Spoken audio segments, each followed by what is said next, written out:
The year is 202 BCE. The Mediterranean world holds its breath as two titans prepare to face each other on the dusty plains of North Africa. For 17 long years, the name Hannibal Barca has haunted Roman nightmares. The Carthaginian general who crossed the Alps with elephants, who shattered Roman armies at Trebia, at Lake Trasimene, and most catastrophically at Cannae, where 70,000 Roman soldiers fell in a single day. But now the hunter has become the hunted. Our story begins not on the battlefield, but in the minds of men who understood that this confrontation would determine the fate of the ancient world. Imagine the weight of history pressing down on every soldier's shoulders as they marched toward their destiny. The Battle of Zama was not merely a military engagement. It was the culmination of the Second Punic War, a conflict that had consumed a generation and transformed both Rome and Carthage forever. Hannibal Barca stands as perhaps the greatest military genius of antiquity. Born into a family that despised Rome with religious fervor, he was just 9 years old when his father, Hamilcar Barca, made him swear eternal enmity against the Roman Republic. This oath would define his entire life. After his father's death, Hannibal rose through the ranks of the Carthaginian military with meteoric speed. His tactical brilliance was evident even in his youth. But brilliance in peacetime means nothing without the crucible of war to forge it into legend. In 218 BCE, Hannibal launched one of history's most audacious military campaigns. Rather than attacking Rome by sea, where the Romans held naval superiority, he chose a route considered impossible. He would march from Spain through Gaul and cross the Alps with an army of nearly 40,000 infantry, 10,000 cavalry, and 37 war elephants. The journey alone killed nearly half his force. Men and beasts plunged into icy ravines. Frostbite claimed countless lives. Hostile mountain tribes ambushed his columns. Yet Hannibal emerged in northern Italy, striking terror into Roman hearts. What followed was a masterclass in warfare.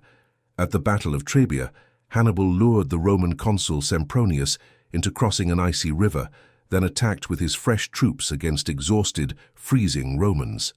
At Lake Trasimene, he orchestrated history's largest successful ambush, trapping 15,000 Roman soldiers against the lake and annihilating them in a morning fog.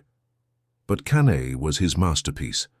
Using a double envelopment maneuver that military academies still study today, Hannibal's 50,000 men destroyed a Roman army of 86,000. The battlefield ran red with Roman blood. The Republic teetered on the brink of collapse. For years after Cannae, Hannibal controlled southern Italy, bleeding Rome slowly. Cities defected to him. Rome's allies wavered.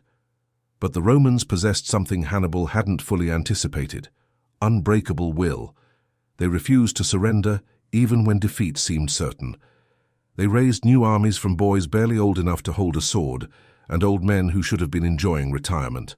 They adapted their tactics, avoiding direct engagement with Hannibal while harassing his supply lines and allies. Enter Publius Cornelius Scipio, the man who would become known as Africanus.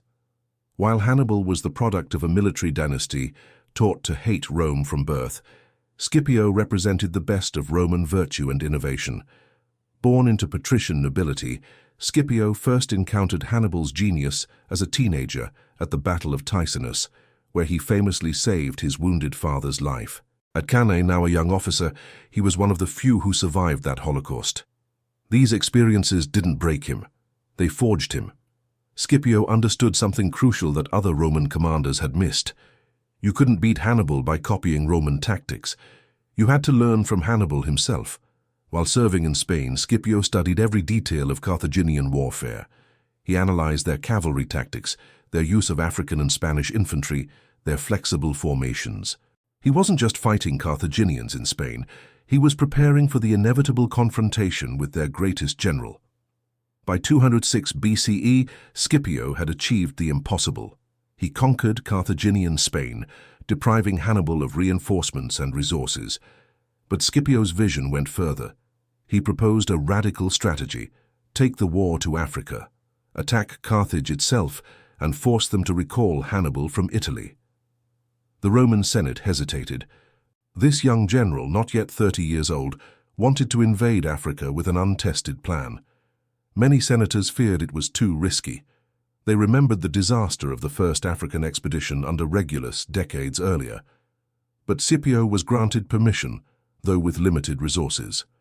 He landed in Africa in 204 BCE with approximately 30,000 men. His first years there were challenging.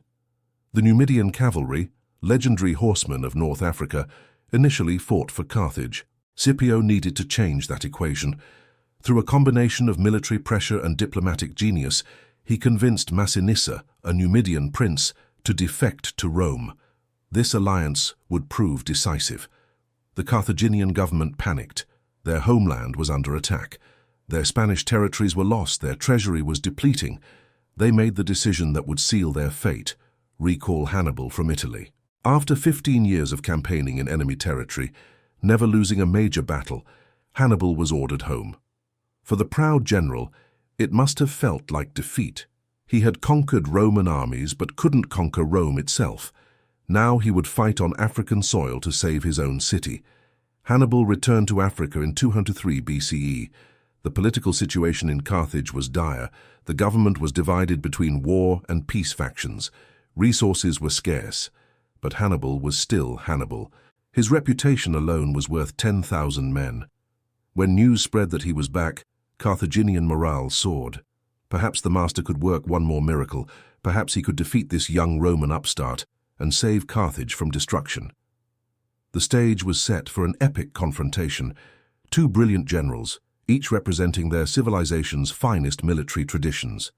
Hannibal, the veteran of countless battles, the tactical genius who had humiliated Rome for nearly 2 decades. Scipio, the student who had learned from the master's own victories, now prepared to face his teacher. Somewhere in the North African interior, their armies would meet. The ancient world would never be the same. The winter of 203 to 202 BCE was a time of uneasy negotiations and military preparations. Both sides understood that diplomacy was merely a prelude to the inevitable clash. Hannibal spent these months rebuilding Carthaginian military power from whatever resources remained. Scipio consolidated his position in Africa, strengthening his alliance with Massinissa and training his troops for the battle that would define both their lives. Hannibal faced challenges that would have broken a lesser commander. The army he inherited was not the magnificent force he had led in Italy. Those veterans, the men who had followed him across the Alps and stood with him at Cannae, were mostly dead, scattered, or too old for another campaign. Instead, Hannibal commanded a hodgepodge force cobbled together from whatever Carthage could muster. There were Carthaginian citizens drafted into emergency service, many with minimal military training. There were Ligurian and Celtic mercenaries, professional soldiers but without the discipline of his old army. There were remnants of the Macedonian alliance, men far from home fighting for Carthaginian gold. Most troubling was his elephant corps. Hannibal had 80 war elephants, an impressive number on paper. These weren't the trained, battle-hardened beasts that had terrorized Roman legions in Italy. They were young, barely trained animals rushed into service out of desperation. War elephants were devastating weapons when properly deployed. A charging elephant could break infantry formations, trample soldiers, and spread panic through enemy ranks. But untrained elephants were as dangerous to their own side as to the enemy. If they panicked, they would rampage through friendly lines, crushing their own soldiers indiscriminately. Hannibal's cavalry situation was equally problematic. Throughout his Italian campaign, cavalry superiority had been his decisive advantage. At Cannae, his cavalry had destroyed the Roman horsemen, then swept behind Roman lines to complete the encirclement. But now, in Africa, the situation was reversed. Massinissa's defection to Rome had tipped the cavalry balance dramatically. The Numidians were extraordinary horsemen, raised in the saddle, their tactics honed through generations of desert warfare. With Massinissa fighting for Scipio, Hannibal faced a cavalry disadvantage for the first time in his career. Yet Hannibal remained Hannibal. His tactical genius hadn't diminished. His ability to read battlefields, to anticipate enemy movements, to exploit weaknesses remained sharp as ever. He understood his army's limitations, but he also knew that battles weren't won by simple arithmetic. Superior numbers and equipment meant nothing if improperly deployed. He had proven this truth time and again in Italy. Perhaps he could prove it once more on African soil. Scipio faced different challenges. His army, approximately 35,000 strong, was formidable but not overwhelming. The core consisted of Roman legionaries, the heavy infantry that had made Rome master of Italy. These weren't the raw recruits who had panicked at Cannae. These were hardened veterans of the Spanish campaigns, men who had fought under Scipio's command and believed in his genius. They had defeated Carthaginian armies in Spain, and their confidence was sky-high. The Roman legion was one of history's most effective military organizations. Unlike the rigid phalanx formations of Greek armies, the legion emphasized flexibility. It was organized into maniples, small units that could operate independently, while maintaining cohesion with the larger force. Each legionary carried a gladius, a short stabbing sword designed for close combat, and 2 pila, weighted javelins that could pierce shields and armor. The legion's strength wasn't individual heroism, but disciplined, coordinated violence. When legions advanced in good order, few forces could withstand them. But Scipio's secret weapon was his cavalry. With Massinissa commanding the Numidian horsemen and supplemented by Roman and Italian cavalry, Scipio possessed approximately 6,000 mounted warriors. This gave him significant cavalry superiority, approximately 2-to-1 over Hannibal's forces. Scipio understood cavalry's decisive role in ancient warfare. Hannibal had taught him that lesson personally at Cannae. Now Scipio would use the master's own principles against him. The 2 generals finally agreed to meet face-to-face before the battle. This conference, recorded by ancient historians, stands as one of history's most fascinating encounters. Imagine the scene: the 2 greatest commanders of their age, enemies who had never met despite fighting the same war for years, standing together on neutral ground. Each knew the other's reputation intimately. Each had studied the other's tactics, victories, and methods. They were enemies, yet they shared something few others could understand: the terrible burden of command, the weight of thousands of lives depending on their decisions. According to Polybius, our most reliable ancient source, Hannibal spoke first. He proposed peace, not from weakness but from wisdom born of long experience. Hannibal had seen enough war. He had walked countless battlefields soaked with blood. He had watched cities burn and populations enslaved. Now in his mid-40s, perhaps he was tired. He offered Carthage's withdrawal from all disputed territories, recognition of Roman supremacy in the Western Mediterranean, even reparations. In exchange, Carthage would survive as an independent state. Scipio listened but refused. The terms Hannibal offered were generous, more generous than Rome would have accepted years earlier. But the balance of power had shifted. Scipio held the advantage, and he knew it. More importantly, he understood Roman psychology. Rome had suffered too much, lost too many sons, endured too many humiliations to accept anything less than total victory. The ghosts of Cannae demanded vengeance. The Senate wanted Carthage broken, reduced to a client state that could never threaten Rome again. The meeting ended without agreement. Both generals returned to their armies knowing that battle was inevitable. Yet that brief conference revealed something profound about both men. Hannibal, the supposed barbarian who Romans depicted as barely human, had offered peace and reason. Scipio, representing civilized Rome, demanded unconditional terms that left no room for Carthaginian dignity. History is written by victors, and Rome would ensure that Hannibal was remembered as a villain. But in that moment, before the slaughter began, both men showed their true characters. As both armies prepared for battle, the soldiers on each side understood the stakes. For the Romans, this was the culmination of nearly 2 decades of war. Every soldier had lost friends, brothers, fathers to Hannibal's campaigns. Some were veterans who had survived Cannae or Trasimene, who had watched comrades die in those catastrophic defeats. They weren't fighting for glory or conquest.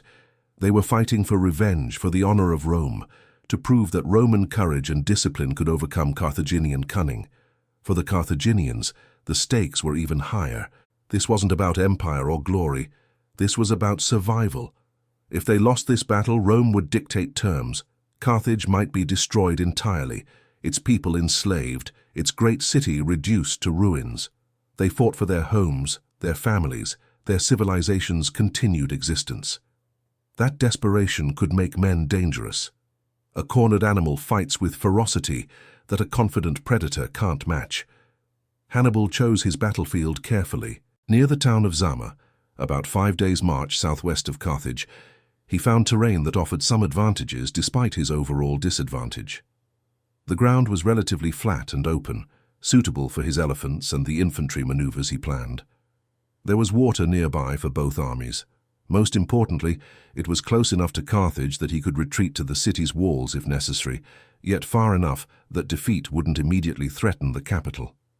Scipio accepted the battlefield Hannibal chose. He could have maneuvered for better ground, but he wanted this battle. He was confident in his preparations, his troops, and his tactical plan. Moreover, he understood that the longer he delayed, the more time Carthage had to raise additional forces or seek allies. Better to fight now, on ground that gave neither side overwhelming advantage, and settle the matter through skill and courage. Both armies made their final preparations. Weapons were sharpened. Armor was checked and rechecked. Officers addressed their troops with speeches designed to steel their courage for the horror to come. Veterans who had survived previous battles shared advice with younger soldiers who would face combat for the first time. Everyone understood that tomorrow thousands would die. The only question was which thousands, and whether their deaths would matter. The night before the battle, fires from both camps dotted the African landscape like earthbound stars. Soldiers on both sides tried to sleep, but found rest elusive. Some prayed to their gods, Mars and Baal, Jupiter and Tanit, begging for protection, or at least a glorious death. Others wrote letters to families they might never see again. Veterans maintained their equipment with practiced calm, having learned long ago that busy hands quieted fearful minds. First-time soldiers tried to hide their terror, not wanting to appear cowardly before their comrades. Hannibal walked among his troops that night, as was his custom before major battles. He spoke quietly with officers, checked on unit readiness, and let his soldiers see him calm and confident. Leadership in ancient warfare was deeply personal. Soldiers fought not for abstract ideals, but for commanders they trusted, for comrades standing beside them. Hannibal understood this instinctively. His presence reminded his men that they fought under history's greatest general. If anyone could snatch victory from these difficult circumstances, it was him. Scipio did the same in the Roman camp, though his approach was different. Where Hannibal relied on his legendary reputation, Scipio emphasized Roman discipline and the righteousness of their cause. He reminded his soldiers that they fought for Rome, for the Republic, for vengeance against the man who had killed their fathers and brothers. He told them that victory tomorrow would end the war, would bring peace, would make them heroes celebrated throughout history. And he told them the truth, that they were better trained, better equipped, and led by strategies learned from Hannibal's own victories. As dawn approached on that fateful day in October 202 BCE, both armies roused themselves. The time for preparation had ended. The time for talking had passed. Now came the terrible simplicity of battle. Kill or be killed, win or lose, survive or die. 20,000 Romans and their allies would face perhaps 45,000 Carthaginians and their mercenaries. Numbers favored Hannibal, but nearly everything else favored Scipio. The greatest tactical genius of antiquity would face his most brilliant student in a contest that would determine the fate of the ancient world. Dawn broke over the plains of Zama with the peculiar clarity that comes before great violence. The African sun rose slowly, burning away the night's coolness and illuminating two vast armies arrayed for mutual destruction. This was the moment when strategy became reality, when plans conceived in commanders' tents would be tested by the chaos of combat. The air itself seemed to hold its breath. Hannibal positioned his army in 3 distinct lines, a departure from his usual tactics, but necessary given his forces' composition. This was not the flexible, cohesive army he had commanded in Italy. This was a desperate amalgamation of different peoples, languages and military traditions, united only by Carthaginian gold and the hope that Hannibal's genius could somehow forge them into a winning force. His deployment reflected both his tactical brilliance and his realistic assessment of what he had to work with.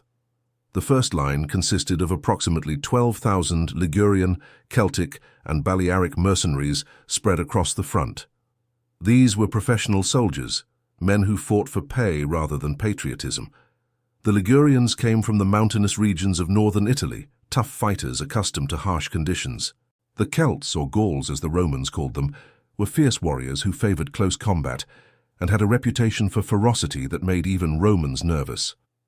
The Balearic slingers were specialists whose stone and lead projectiles could kill at surprising distances. These mercenaries were expendable in Hannibal's calculation, not because he was callous, but because he understood military mathematics. They would absorb the initial Roman assault, blunt its momentum, and hopefully disorder the Roman formations before his better troops engaged. Behind the mercenaries stood Hannibal's second line, approximately 11,000 Libyan and Carthaginian infantry. These were better trained and equipped than the first line, citizens and subjects of Carthage, who had more stake in the battle's outcome than mere mercenaries. They wore a mix of Carthaginian and captured Roman equipment, some carrying the large oval shields typical of Roman legionaries, others bearing round shields in the Greek style. Their role was to exploit whatever advantages the first line created, to engage the Romans once the legionaries were tired and disordered from fighting through the mercenary screen. Hannibal's third line, positioned some distance behind the second, was his ace in the hole. These were his Italian veterans, approximately 15,000 men who had served with him throughout the long Italian campaign. They were the survivors of Cannae, Trasimene, and countless smaller engagements. They knew Hannibal's methods intimately and would follow his orders without hesitation. Many were now in their 30s or 40s, old by ancient standards for frontline soldiers, but their experience was priceless. Hannibal kept them in reserve, positioned far enough back that they wouldn't be immediately engaged, fresh troops he could commit at the decisive moment. If his first two lines could hurt and exhaust the Romans enough, his veterans might deliver the killing blow. On the wings, Hannibal positioned his cavalry, approximately 4,000 men total. On his left flank rode Carthaginian heavy cavalry, nobles and their retainers, equipped with long spears and wearing armor that made them formidable opponents. On the right flank were Numidian light cavalry, those who had remained loyal to Carthage despite Massinissa's defection. These Numidians were masterful horsemen, capable of the hit-and-run tactics that had frustrated Romans for years. But Hannibal knew his cavalry was outnumbered and outmatched. His plan didn't depend on winning the cavalry battle. It depended on his cavalry not losing too quickly. And in front of everything, Hannibal's 80 elephants stood in a single line stretching across his entire front. These massive beasts, each standing 10 to 12 feet tall and weighing several tons, were an impressive sight. Their tusks had been sharpened to points. Their mahouts, the skilled handlers who rode on their necks, carried weapons to guide and control them. In theory, these elephants would charge into the Roman lines, breaking formations and spreading terror.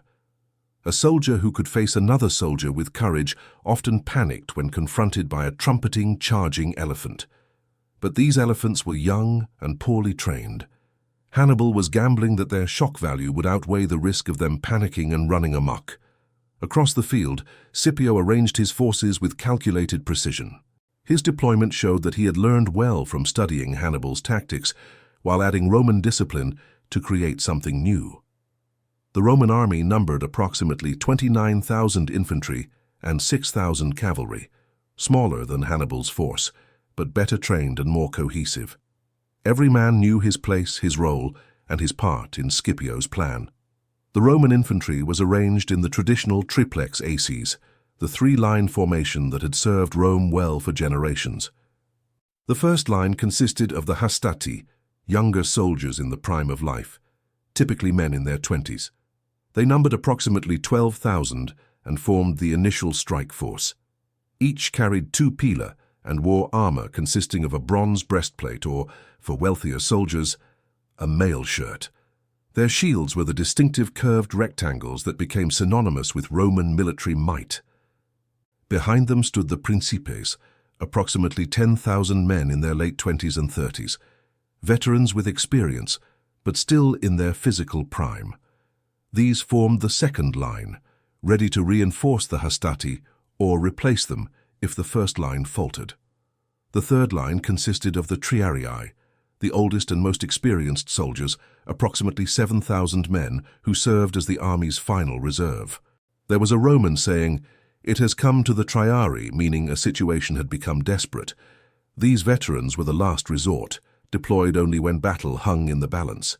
They carried long spears rather than swords and fought in a more traditional phalanx style, providing a solid anchor if the more flexible hastati and principes needed to fall back and reform. But Scipio made crucial modifications to the standard Roman deployment, changes that revealed his tactical sophistication. Instead of arranging his maniples in the usual checkerboard pattern, where units of the second line covered gaps in the first line, Scipio aligned his maniples in columns with clear lanes running straight through all three lines from front to back. This unusual formation puzzled observers, and probably puzzled Hannibal as well. Why would Scipio create corridors through his own army? The answer would become clear once the elephants charged. Scipio also positioned his velites, the light infantry skirmishers, in front of his main lines but with specific instructions. These youngest soldiers, armed with javelins and small round shields, had orders to harass the elephants as they charged, then retreat through the lanes between maniples. It was a dangerous job that required courage and discipline. A velite who panicked and ran too early might survive, but would fail his mission. One who stayed too long might be trampled. Scipio was asking these young men to stand before charging elephants and trust that their comrades would let them retreat to safety. On the wings, Scipio positioned his cavalry with careful attention to who went where. On the left flank, he placed his Italian cavalry under the command of Laelius, one of his most trusted officers. These were approximately 1,500 heavy cavalrymen, Romans and Italian allies, who formed Rome's traditional cavalry force. They were solid troops, but not exceptional, adequate for their role in Scipio's plan. On the right flank stood Massinissa's Numidians, approximately 4,000 strong. These were the cavalry elite, horsemen whose skills had been honed by generations of desert warfare. Massinissa himself was a fascinating figure in this drama. Born a prince, trained in Carthaginian military traditions, he had fought for Carthage before political complications forced him to flee. Scipio had recognized his value and cultivated his friendship with a combination of Roman promises and genuine respect. Now Massinissa fought for Rome, bringing with him not just cavalry, but intimate knowledge of Carthaginian methods and African terrain. His defection had been a strategic disaster for Carthage and a triumph for Scipio. As the armies took their positions, soldiers on both sides could see each other across the killing ground. The distance between the armies was perhaps 400 yards, close enough to make out individuals, but far enough that missile weapons couldn't reach. It was a psychological moment of immense power. Each soldier looked at the men he would soon try to kill, men who would try to kill him. They were close enough to see that their enemies were human like themselves, young men and old veterans, scared and brave, all trapped in the terrible logic of war. The Roman soldiers saw Hannibal's army stretched before them, a massive force that seemed to fill the horizon. The elephants were particularly intimidating, massive beasts unlike anything most Romans had ever seen. Even veterans who had faced elephants before felt fear looking at 80 of them, arrayed in a single line. The younger soldiers, those who had never seen war elephants, felt their bowels loosen and their mouths go dry. Officers moved among the ranks, speaking words of encouragement, reminding the men of their training and the justice of their cause. The Carthaginian soldiers and mercenaries saw the Roman lines, those famous legions that had conquered Italy and now threatened to conquer Africa. The Romans looked disciplined and confident, their formations perfect, their equipment gleaming in the morning sun. The mercenaries in Hannibal's first line knew they were the sacrificial wave, the expendable troops meant to absorb Roman fury. Some were veterans who had faced Romans before and survived. They knew what was coming. Others were newer to warfare and could only imagine the horror approaching. All understood that within the hour many would be dead. Between the armies, the space seemed impossibly large and impossibly small at the same time. It was the space that separated life from death, victory from defeat, survival from destruction. Soon men would run across that space, screaming war cries to drown out their fear. Soon that empty ground would be filled with struggling, dying men, would be soaked with blood and littered with bodies. But for now it was just empty earth under an African sky, the last moment of peace before the storm. Hannibal rode along his lines on a white horse, visible to all his troops. He wore armor that marked him as a commander, but not so ornate as to make him an obvious target for enemy missiles. He spoke to his officers, gave final instructions, ensured every unit understood its role. His face was calm, almost serene, giving no hint of whatever anxiety he might feel. His soldiers took courage from his confidence. If Hannibal was unworried, perhaps they need not worry either. They couldn't know that inside, the great general was calculating odds that were not in his favor. Scipio also rode before his troops, though his style was different from Hannibal's. Where Hannibal relied on his mythical reputation, Scipio appealed to Roman pride and discipline. He reminded his soldiers why they fought, what was at stake, and how close they stood to ending this long war. He told them that the man across the field was just a man, not a god, and that Roman courage and training would prevail over Carthaginian tricks. His words were calculated to inspire without promising easy victory, to prepare his men for a hard fight, while assuring them that hard work would bring triumph. The sun continued its climb into the African sky. The temperature rose. Men sweated in their armor, shifted their weight, checked their equipment one more time. Somewhere a horse whinnied. An elephant trumpeted, perhaps sensing the tension in the air. Officers barked final orders. Standards were raised high so soldiers could see them in the confusion of battle. Trumpeters prepared their instruments, ready to signal commands that would send thousands of men into mortal combat. This was the moment before. The moment when everything was still possible, when the battle existed only as potential. In minutes that would change. The carefully laid plans of both generals would meet the chaos of reality.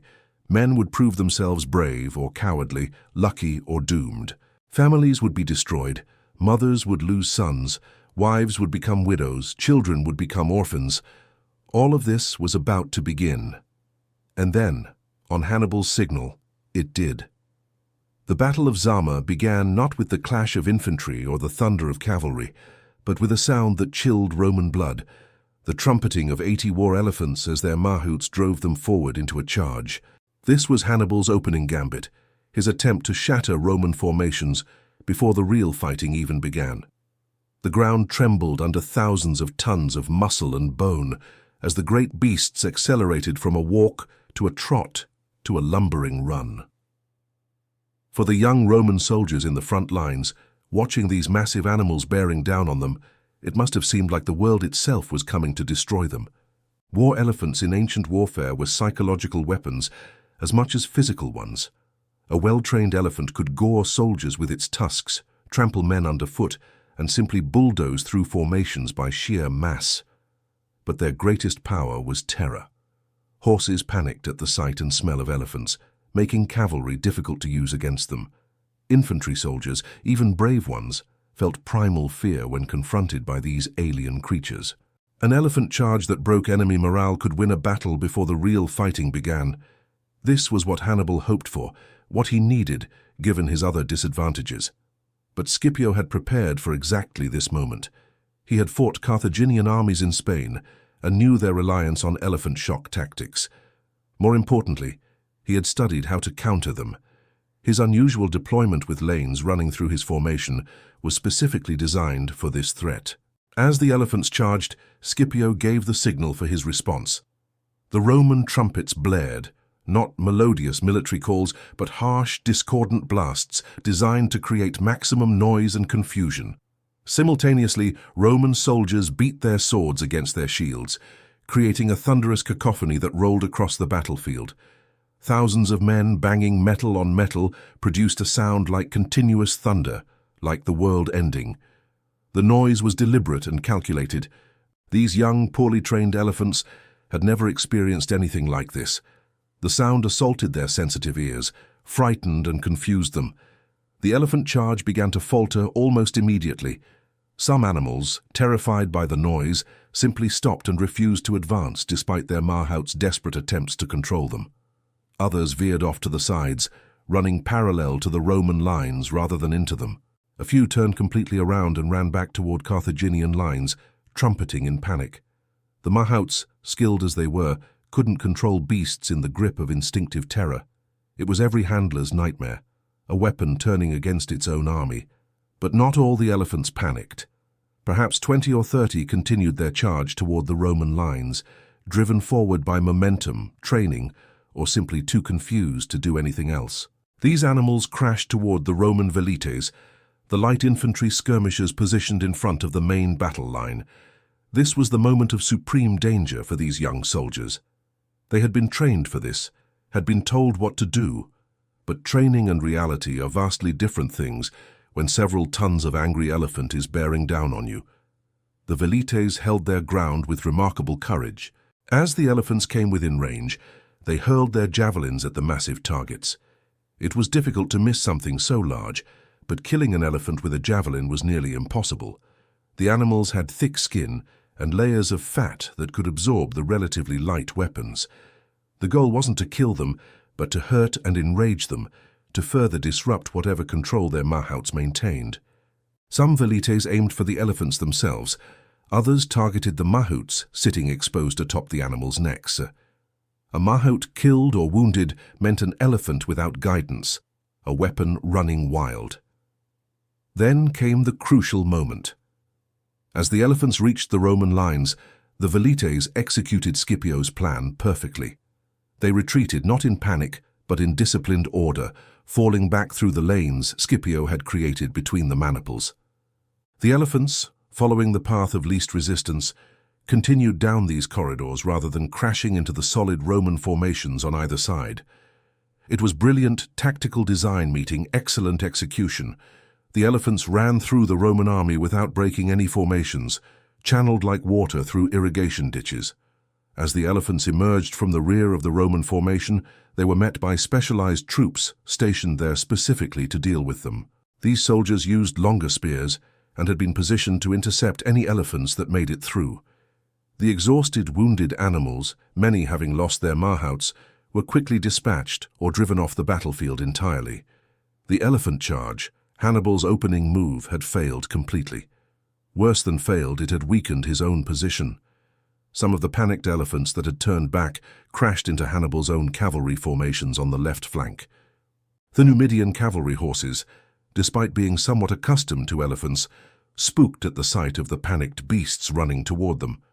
The carefully maintained formations dissolved into chaos as horses reared, riders fought for control, and the elephants plowed through their own cavalry. It was exactly the kind of disaster Hannibal had feared when deploying his poorly trained elephant corps. Scipio recognized the opportunity immediately. The Carthaginian left flank was in disarray, cavalry scattered and disordered. He signaled for his own cavalry to attack. Massinissa's Numidians on the Roman right flank needed no urging. These were horsemen of extraordinary skill, and now they faced opponents in complete disorganization. The Numidians charged, and the Carthaginian cavalry, already disrupted by the rampaging elephants, broke almost immediately. Some tried to fight, engaging in swirling melees, but most simply fled the field. The Numidian cavalry pursued them, drawing away from the main battle, but ensuring these Carthaginian horsemen would play no further role in the day's fighting. On the opposite flank, the Roman cavalry under Laelius faced Hannibal's Carthaginian heavy cavalry. These were better troops than the Numidians who had fled, nobles and retainers who wouldn't abandon the field so easily, but they were outnumbered and had seen what happened to their comrades on the other flank. When Laelius ordered the charge, the Carthaginian cavalry initially held firm. The two forces crashed together in the brutal, confused combat that was ancient cavalry warfare. Men grappled with spears, slashed with swords, tried to unhorse opponents while maintaining their own seats. Horses screamed and fell. Blood splattered across riders and mounts alike. The Carthaginian cavalry fought bravely, but couldn't hold. Outnumbered and outmatched, they too began to give way. Some fell where they fought, dying beneath Roman spears. Others were unhorsed and killed on the ground. The majority, recognizing a losing fight, broke and fled. Laelius, following Scipio's pre-battle instructions, led his cavalry in pursuit. The Roman horsemen disappeared from the battlefield, chasing the fleeing Carthaginians across the African landscape. In the span of perhaps 20 minutes, Hannibal had lost his entire cavalry force. Both flanks were now empty of horsemen. This was a catastrophic development. In ancient warfare, cavalry typically decided battles by enveloping enemy infantry from the sides or rear. Hannibal himself had used this tactic to devastating effect at Cannae, where his cavalry had circled behind Roman lines and completed the encirclement that led to Rome's worst defeat. Now he faced the prospect of Scipio doing the same to him once the Roman cavalry returned from pursuing the fleeing Carthaginians.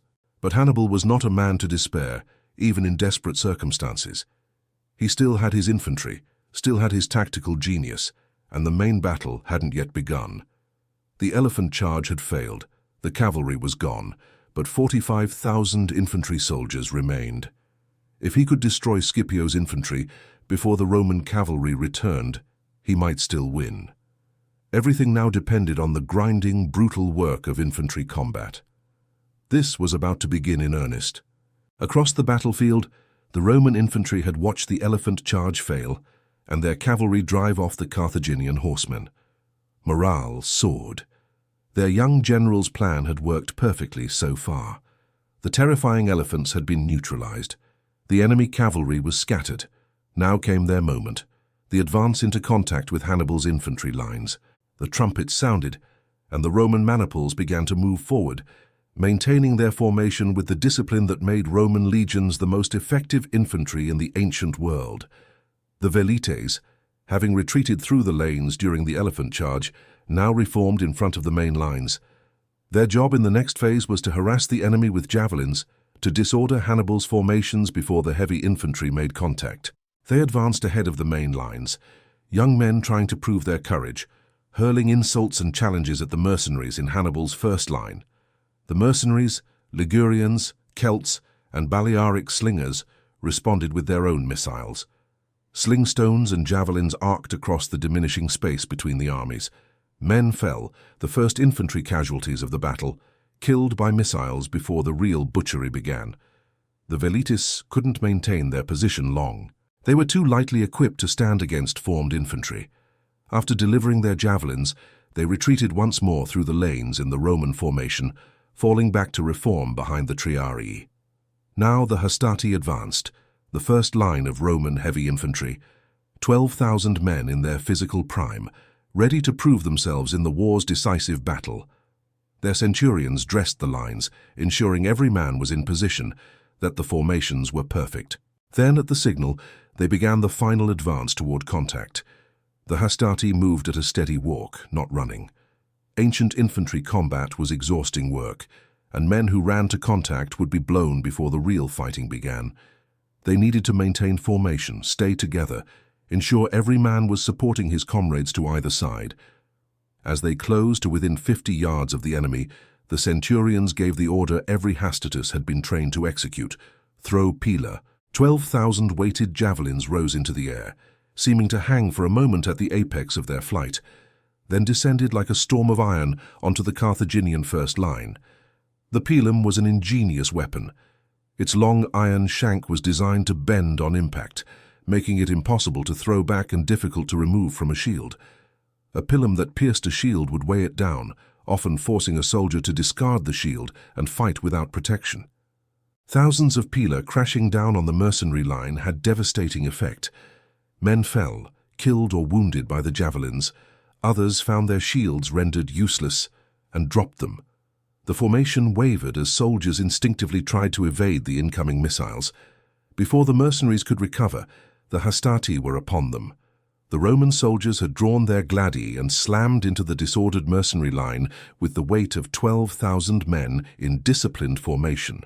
This was Roman infantry at its most effective, organized, aggressive, each man trained to work with his comrades, to push forward in coordination with the entire line.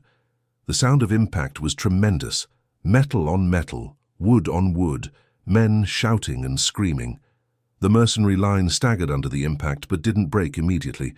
What followed was the kind of close-quarters combat that defined ancient warfare. This wasn't the clean, heroic fighting of movies and imagination. This was ugly, terrifying, exhausting work. Men pressed together, shield to shield, stabbing with short swords into any opening they could find. The crush was so tight that fallen men often couldn't collapse but remained upright, held in place by the press of bodies. The noise was deafening. Screams of wounded men, officers shouting orders, metal scraping and clanging, the peculiar wet sounds of blades entering flesh. The mercenaries fought better than anyone had right to expect. They were professionals, and they knew that fleeing would mean being cut down from behind. Many were veterans of previous battles, men who understood how to stay alive in the press of combat. They gave ground slowly, making the Romans pay in blood for every foot of advance. But they were fighting in a losing cause. The Roman formation was tighter, the discipline better, the equipment superior. Slowly, inexorably, the mercenary line began to crumble. After perhaps 30 minutes of brutal fighting, Hannibal's first line began to collapse. The mercenaries had done their job, had absorbed Roman fury and exhausted the Hastati. But now they broke, men turning to flee, the cohesion of the line dissolving. Many ran for their own second line, hoping to find refuge behind Hannibal's Carthaginian and Libyan infantry. What happened next revealed Hannibal's cold calculation. He had positioned his second line with orders not to let the fleeing mercenaries through. The Carthaginian infantry stood firm, a wall preventing the mercenaries from finding safety behind them. The betrayal was calculated. Hannibal needed his second line fresh and in formation. If he let panicked mercenaries pour through his ranks, they would disorder the entire army. Better to sacrifice the mercenaries completely than risk his remaining troops. The fleeing mercenaries found themselves trapped between advancing Romans and their own second line that refused them passage. Many threw down their weapons and begged for mercy. Others turned to fight, trapped rats showing their teeth. Many died there, caught between armies, killed by Romans from in front or Carthaginians from behind. The Hastati paused after breaking the first line, breathing hard from the exertion of combat. They had won the first round, but they were exhausted, bloodied, their formations somewhat disordered from the fighting. Before them stood Hannibal's second line, fresh troops in good order, ready to continue the battle. The day's work was far from over. The battlefield had transformed into a charnel house. Bodies of mercenaries and Roman Hastati lay scattered across the ground between the armies, some dead, others wounded and crying for help that would not come. The air was thick with dust kicked up by thousands of feet, mixed with the copper smell of blood and the stench of opened bowels. The African sun beat down mercilessly, and men on both sides were already suffering from heat and thirst in addition to their wounds. But the battle was far from over. In many ways it was just beginning. Scipio assessed the situation with the calm calculation that marked his generalship. His first line, the Hastati, had performed magnificently, breaking through Hannibal's mercenary screen. But they were exhausted and disordered, in no condition to immediately engage fresh troops. This was exactly why Roman legions were organized in 3 lines. As Hannibal's Carthaginian and Libyan second line stood waiting, Scipio made the decision that Roman tactical doctrine had prepared for. He ordered the Hastati to fall back and the Principes to advance through them. The maneuver was more complex than it sounds.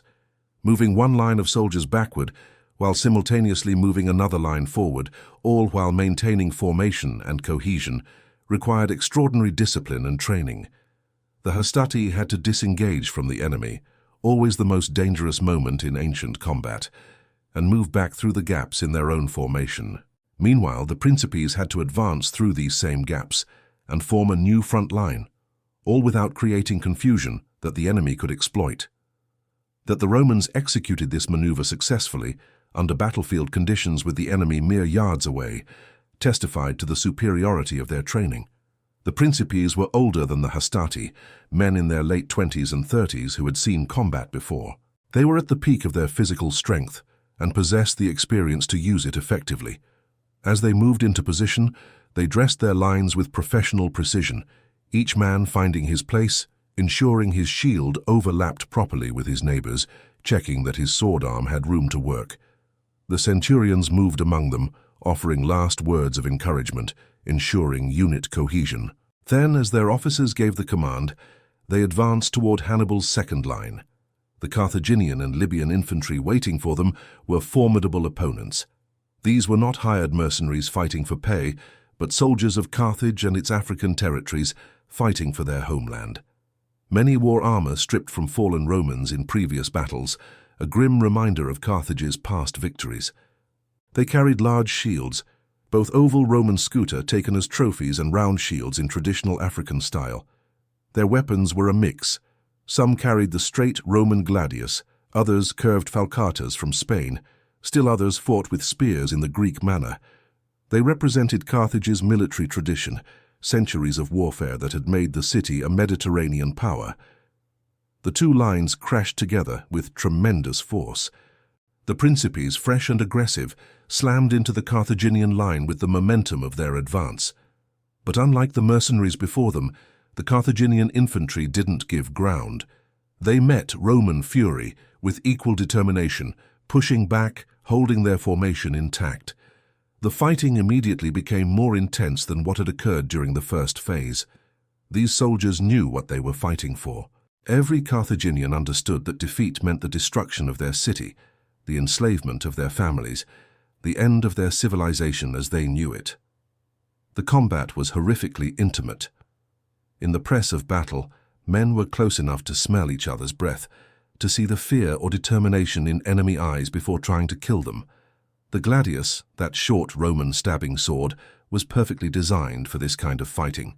A soldier kept his shield up for protection and stabbed forward with economical, efficient thrusts, aiming for belly, groin, throat, anywhere the blade might find flesh. The wounded fell, were trampled underfoot, and the lines pressed on over their bodies. The ground became slick with blood, making footing treacherous. Men slipped, fell, and were often killed before they could regain their feet. The noise was overwhelming, a continuous roar of thousands of men locked in mortal combat. Officers shouted orders that could barely be heard above the din. The wounded screamed. Metal rang against metal in a continuous clamor. Men grunted with the effort of fighting, gasped for breath in air thick with dust and blood spray. The standards of both armies waved above the fighting, rallying points that soldiers struggled to maintain and enemies tried to capture. Losing a standard was a unit's worst disgrace, and men died defending pieces of cloth on wooden poles because they represented something larger than mere fabric. The fighting between the Principes and Hannibal's second line went on for what must have felt like an eternity to the men involved. In reality, it probably lasted 30 to 40 minutes, but combat time dilates strangely. Seconds under mortal threat feel like minutes, and minutes feel like hours. The Roman line pushed forward, gained a few feet, was pushed back. The Carthaginian line held, gave a little ground, rallied and counterattacked. It was grinding, attritional warfare with no sudden breakthrough, just the terrible arithmetic of who could endure longer. But slowly, almost imperceptibly, the Roman discipline began to tell. The Principes maintained their formation better than their opponents. The Roman system of ranks and files, with each man knowing his place and his role, allowed them to fight more efficiently than the Carthaginian forces despite the latter's courage. When a Roman soldier fell, the man behind him stepped forward to fill the gap immediately. The formation never lost its integrity. The Carthaginian line, fighting with equal bravery but less systematic organization, began to develop weaknesses. Gaps appeared where fallen soldiers weren't immediately replaced. The line became ragged, and ragged lines break. The Carthaginian second line began to waver. Some soldiers, seeing comrades fall around them and sensing the battle turning against them, began to edge backward. Others, the bravest or most desperate, fought on even as their formation crumbled. Hannibal's officers tried to rally their men, shouting encouragement and threats in equal measure. But morale is a fragile thing in battle. Once it begins to crack, it spreads like fire through dry grass. Her few men running inspire others to follow, and soon an organized fighting line becomes a fleeing mob. The collapse of the second line came suddenly. One moment, the Carthaginians were still fighting, still holding ground, and the next, they were breaking, men turning to flee en masse. The Roman Principes, sensing victory, pressed forward more aggressively, killing fleeing men from behind, the safest and easiest kind of combat killing. The Carthaginian second line disintegrated, soldiers running for their lives, some throwing away shields and weapons to run faster, others dying with Roman blades in their backs. But once again, These fleeing soldiers found no refuge in their own army. Hannibal's third line, his precious Italian veterans positioned some distance behind the second line, stood firm and refused to let the panicked soldiers through. Like the mercenaries before them, the Carthaginian infantry from the second line found themselves trapped between enemies. Some turned to fight with the desperation of doomed men. Others begged to be allowed through to safety. Most died there, caught between Roman steel and Carthaginian resolve. Hannibal's decision to sacrifice his first two lines has been debated by military historians for over 2 millennia. It seems cruel, even monstrous, to deliberately trap your own soldiers between enemies. But Hannibal was thinking with ruthless clarity about the only path to possible victory. His first two lines were spent forces, exhausted and broken. If he let them flood back through his veterans' ranks, they would disorder his only remaining intact formation. His veterans needed to be fresh, organized, and in perfect order if they were to have any chance of defeating the Romans. The sacrifice of tens of thousands of men was a calculated price for maintaining that chance, however slim. The battlefield now presented an extraordinary sight. Between the two remaining forces lay a wasteland of bodies. Perhaps 15,000 to 20,000 men lay dead or dying in the space between Hannibal's veterans and the Roman army. The ground was carpeted with corpses, slick with blood, littered with broken weapons and abandoned equipment. The wounded cried out for water, for help, for their mothers, the universal cry of dying soldiers throughout history. But no help would come. Both armies ignored them, focused on the battle that would decide everything. The Romans were exhausted.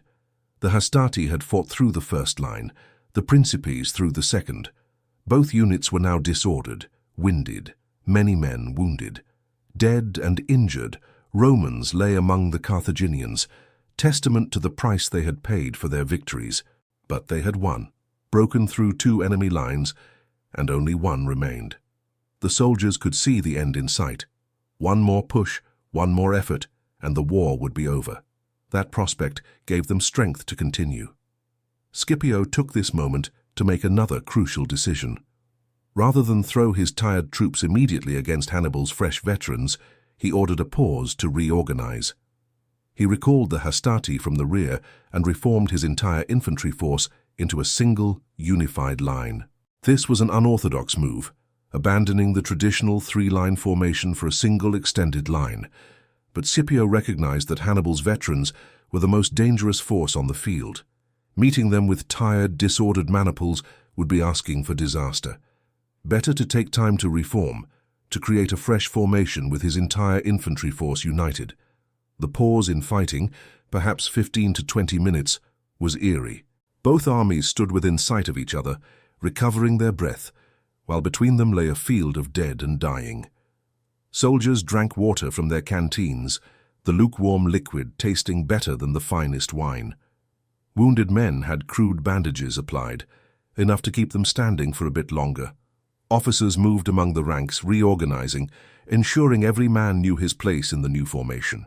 The centurions, those tough professional officers who were the backbone of Roman military power, checked their sectors and reported readiness. Across the corpse-strewn ground, Hannibal's veterans stood in perfect formation, watching the Roman reorganization with professional interest. These were the survivors of 17 years of warfare. They had marched across the Alps when most were young men. They had fought at Trebia, Trasimene, and Cannae. They had besieged cities, fought in mountains and plains, survived winters and summers in hostile territory.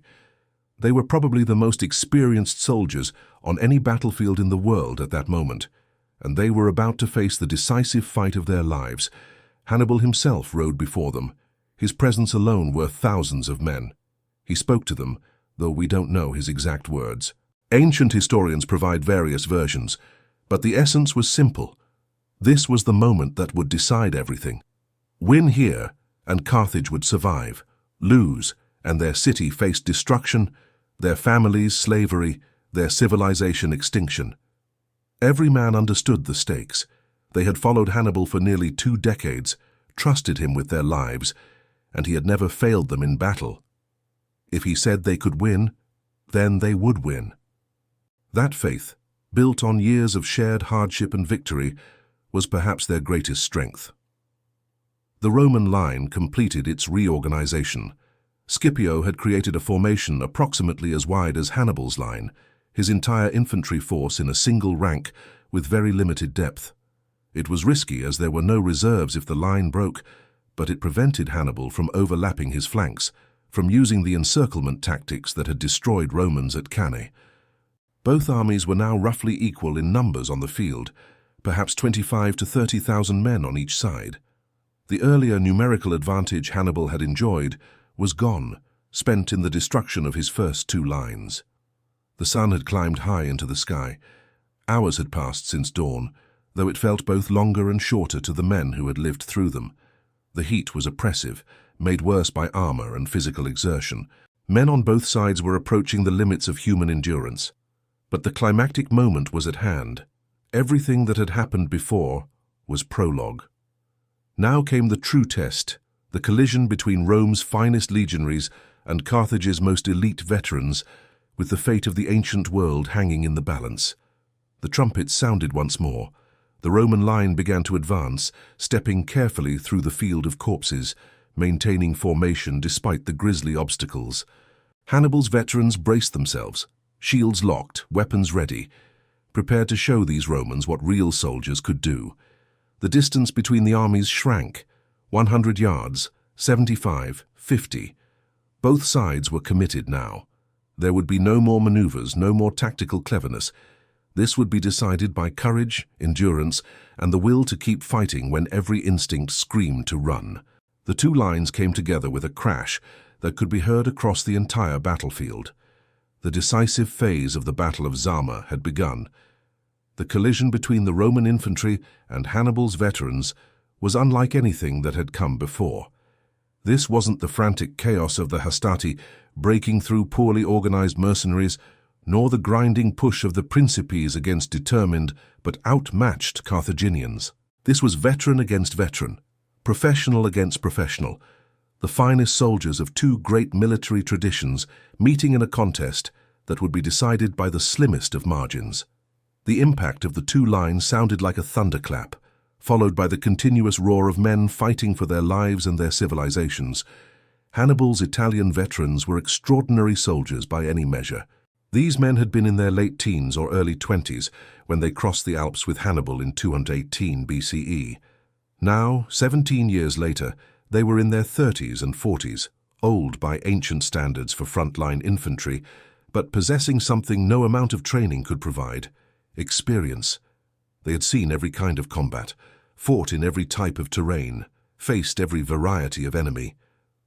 They knew how to read a battle, how to sense when a situation was dangerous and when an opportunity presented itself. They moved with the economy of motion that comes from doing something thousands of times. Where younger soldiers wasted energy on unnecessary movements, these veterans conserved their strength, knowing that the man who lasted longest often won. They had been fighting together for nearly 2 decades, many in the same units since the beginning. They knew each other's strengths and weaknesses, could anticipate each other's movements without words. This kind of cohesion is priceless in infantry combat, where survival often depends on the man beside you doing exactly what you expect him to do. They trusted Hannibal absolutely, believed in his tactical genius with the faith born of never seeing him lose a major battle. If he said they could win against these Romans, they believed him, despite the odds. But the Roman soldiers they faced were no raw recruits either. These were legionaries who had conquered Spain, who had fought under Scipio in multiple campaigns, who had trained relentlessly for this moment. They were younger than Hannibal's veterans, most in their 20s and early 30s, and this gave them advantages in speed and stamina that the older Carthaginian soldiers lacked. The Romans were also fighting with the confidence of an army that had already broken through 2 enemy lines. They could see victory ahead of them, could taste it, and this knowledge gave them strength to push beyond normal human limits. The fighting was brutally equal. Neither side could gain advantage. The Roman line pushed forward, met immovable resistance, and was pushed back. The Carthaginian veterans counterattacked, made some progress, then were halted by Roman discipline. Men fell on both sides in equal numbers, killed or wounded by the efficient, ugly work of close-quarters combat. The professional soldiers on both sides fought with grim determination, conserving their strength, seeking openings, killing when opportunity presented itself. The heat was becoming a serious factor. Men were fighting in armor under the African sun, having already been engaged for hours. Dehydration and heat exhaustion began to take their toll.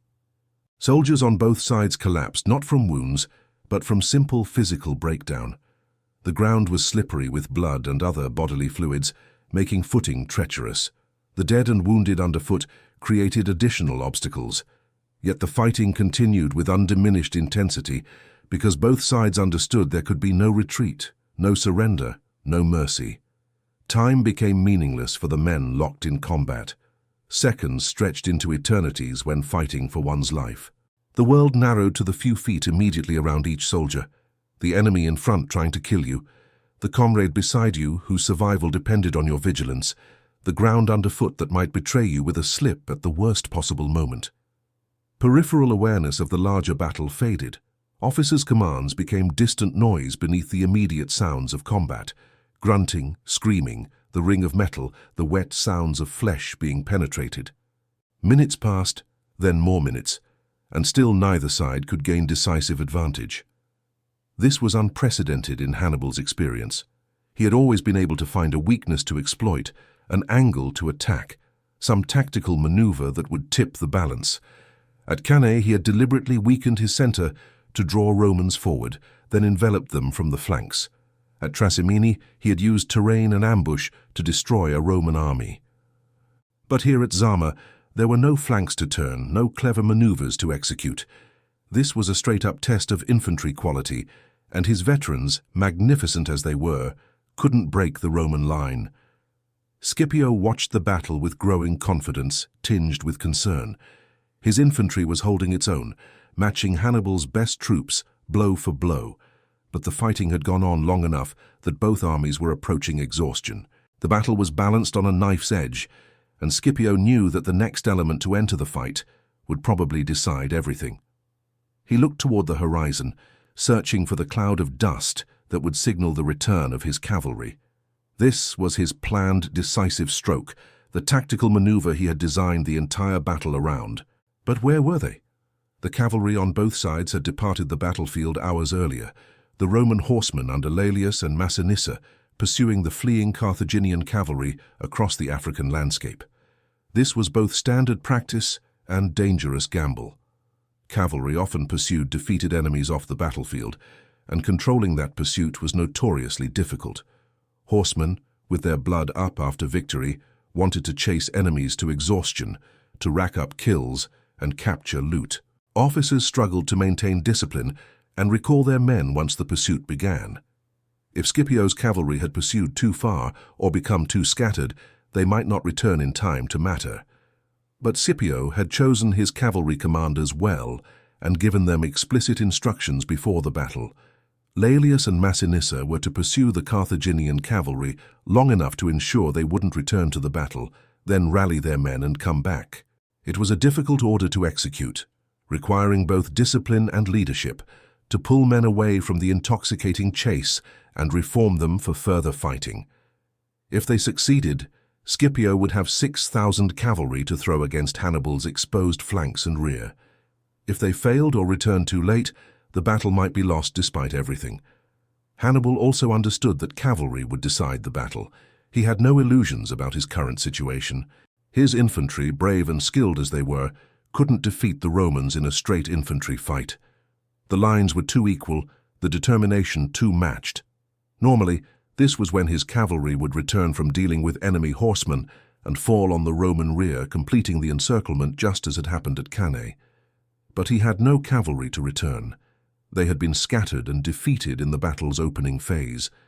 Unless some miracle occurred, it would be Scipio's cavalry that would complete the encirclement, with Carthaginians playing the role Romans had played at Cannae. The infantry fight ground on, neither side able to break the other. Men fought with mechanical efficiency born of exhaustion, too tired for fear, too committed to stop. Some soldiers were fighting despite wounds, adrenaline and desperation keeping them on their feet past the point where they should have collapsed. Others fought simply because stopping meant dying, because the man beside them was still fighting, because giving up was unthinkable. The centurions and Carthaginian officers shouted encouragement and threats, trying to keep their men in formation, to prevent the collapse that could come suddenly after this kind of sustained combat. Then, in the distance, a sound that made Roman hearts leap and Carthaginian hearts sink, the thunder of approaching cavalry. A cloud of dust appeared on the horizon, growing larger as thousands of horses galloped toward the battlefield. Scipio's cavalry had returned. Massinissa's Numidians and Laelius's Roman horsemen had successfully disengaged from pursuit, reformed their scattered troops, and were now arriving at the decisive moment.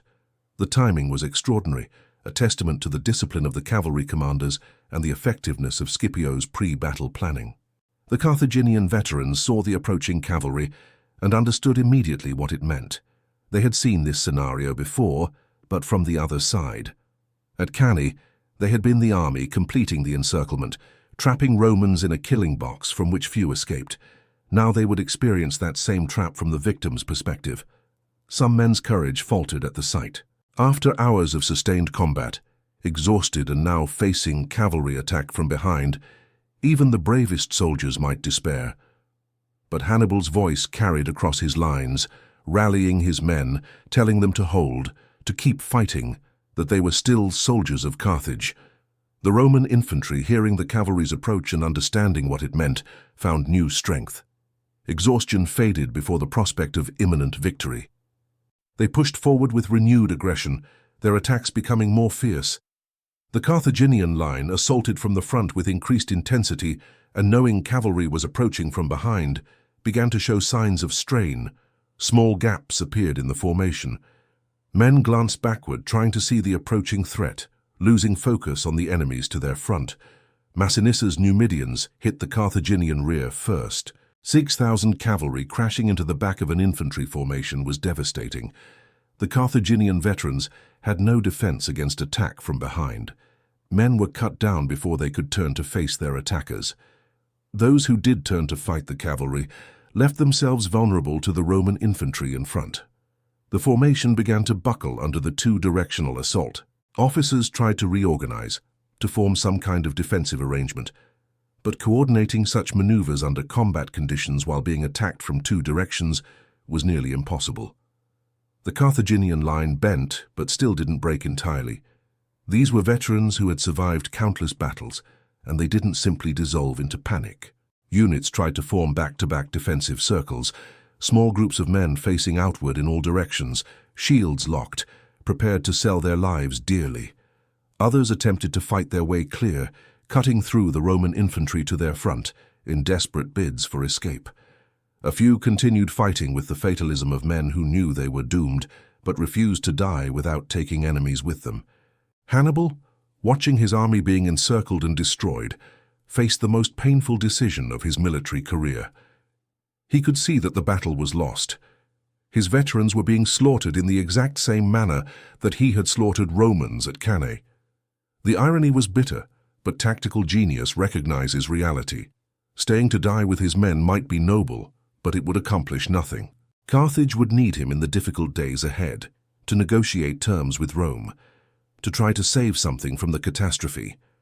With a handful of loyal cavalry who had remained near him throughout the battle, Hannibal turned his horse and fled the field. The great general's departure went largely unnoticed in the chaos of the collapsing battle. Most Carthaginian soldiers were too busy fighting for their lives to see their commander leaving. Those who did see probably understood. Hannibal's death would change nothing about the battle's outcome, but would leave Carthage leaderless to face Roman vengeance. Better that he survived to negotiate whatever terms he could extract from victory-drunk Rome. The slaughter of the Carthaginian veterans continued as the afternoon sun beat down mercilessly. Trapped between Roman infantry and cavalry, the Carthaginian formation disintegrated completely. Some men threw down their weapons and begged for mercy. A few received it, taken as prisoners and slaves. Many did not, cut down by Roman soldiers whose memories of Cannae and other defeats made them disinclined to show mercy to Hannibal's army. Others fought to the bitter end, dying with weapons in hand, taking Roman lives with them into death. The Battle of Zama slowly wound down as organized resistance ceased.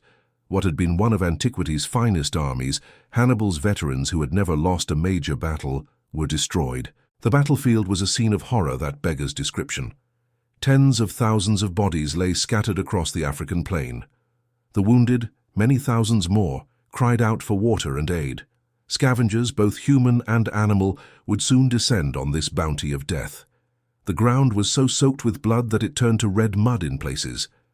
Broken weapons, discarded shields, and shattered armor littered the field like monuments to human violence.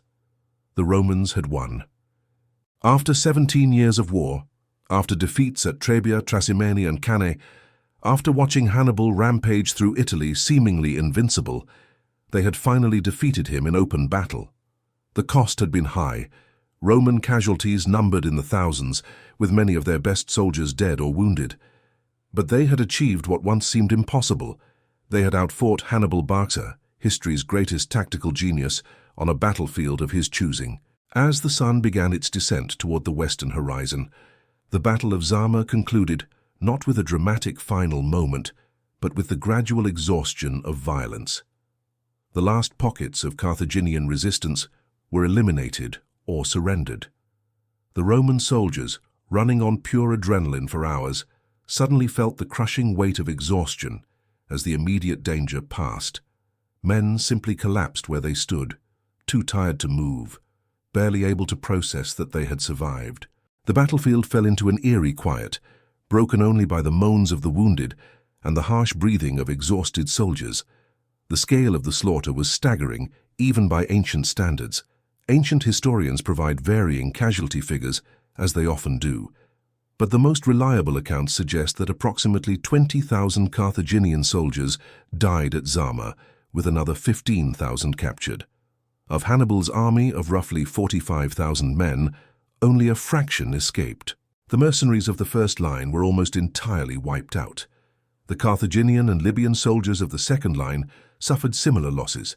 Even Hannibal's elite veterans, those magnificent soldiers who had followed him for 17 years, were largely destroyed in the final phase of battle. It was a catastrophe of the first magnitude, an army not merely defeated, but annihilated. Roman losses were significant, but sustainable. Modern estimates suggest between 2,000 and 3,000 Roman and Allied soldiers killed, with perhaps twice that number wounded. These were serious casualties, representing roughly 15% of Scipio's army, but nothing compared to the disaster that had befallen Carthage. More importantly, Roman losses were distributed across the entire force, rather than concentrated in particular units. The legions remained intact as fighting organizations, capable of further operations if needed. Carthage, by contrast, had lost its last field army. There would be no more battles because there were no more soldiers to fight them. In the immediate aftermath of battle, the Roman army's discipline reasserted itself despite exhaustion. Centurions gathered their surviving men, conducted headcounts to determine who had fallen, and began the grim work of battlefield administration. The wounded were collected and carried to field hospitals, where military doctors, such as they were in ancient times, did what they could with limited medical knowledge and primitive tools. Many wounded men who might have survived with modern medicine died from infection, blood loss, or shock in the hours and days following the battle. Ancient warfare was brutal not just in combat, but in its aftermath. The Roman soldiers moved among the Carthaginian dead and wounded with various purposes. Some were detailed to mercy killing wounded enemies who had no chance of survival, a grim necessity that prevented prolonged suffering. Others collected weapons and armor from the fallen, both as military salvage and as personal booty. In ancient armies, plunder was a significant part of a soldier's compensation, and a battlefield after victory offered rich pickings. The finest armor and weapons would be claimed by officers and distributed to those who had distinguished themselves in combat. Common soldiers took what they could carry, knowing that captured equipment could be sold or traded. The treatment of Carthaginian prisoners varied depending on status and circumstance. Common soldiers were typically enslaved, bound in chains, and marched to the coast, where they would eventually be shipped to slave markets throughout the Mediterranean. This was standard practice in ancient warfare. Prisoners represented valuable commodities, and selling them helped offset the costs of military campaigns. For the captured Carthaginians, many of whom were free citizens or professional soldiers, this represented a fate arguably worse than death. They would spend the rest of their lives in bondage, their freedom and dignity stripped away, laboring for Roman masters. Higher-status prisoners, particularly Carthaginian nobles and officers, were treated somewhat better, as they had potential value as hostages or for prisoner exchanges. They were kept under guard, but not immediately enslaved, held against the possibility that they might prove useful in negotiations. Some would eventually be ransomed back to their families if they had sufficient wealth. Others would remain prisoners indefinitely, forgotten men whose families lacked the resources or connections to secure their release. Scipio himself, despite his youth, showed the qualities that would make him one of Rome's greatest statesmen. He did not allow his soldiers to engage in unnecessary cruelty or to abuse prisoners beyond what was customary. He understood that the war was essentially over and that Rome would need to establish a working relationship with what remained of Carthage. Excessive brutality now would make future governance more difficult. This restraint was remarkable in an era when victorious armies often massacred defeated enemies or engaged in orgies of violence against civilian populations. As night fell on the battlefield, the Romans established a fortified camp, as was their invariable practice. Even after a victorious battle, Roman military discipline demanded proper defensive preparations. Thousands of exhausted men, who wanted nothing more than to collapse and sleep, instead spent hours digging ditches and erecting palisades around their camp. This discipline, this refusal to let victory breed complacency, was one of the reasons Rome conquered the ancient world. They did things right even when tired, even when it seemed unnecessary, because doing things right was simply who they were. Inside the Roman camp, the atmosphere was one of exhausted relief rather than jubilant celebration. The soldiers had won a great victory, perhaps the greatest victory in Rome's history to that point, but the cost had been high and the fighting had been desperate enough that no one felt like celebrating. Many men had lost close friends in the battle, comrades they had served with for years. The victory was meaningful, but the price gave it a bitter taste.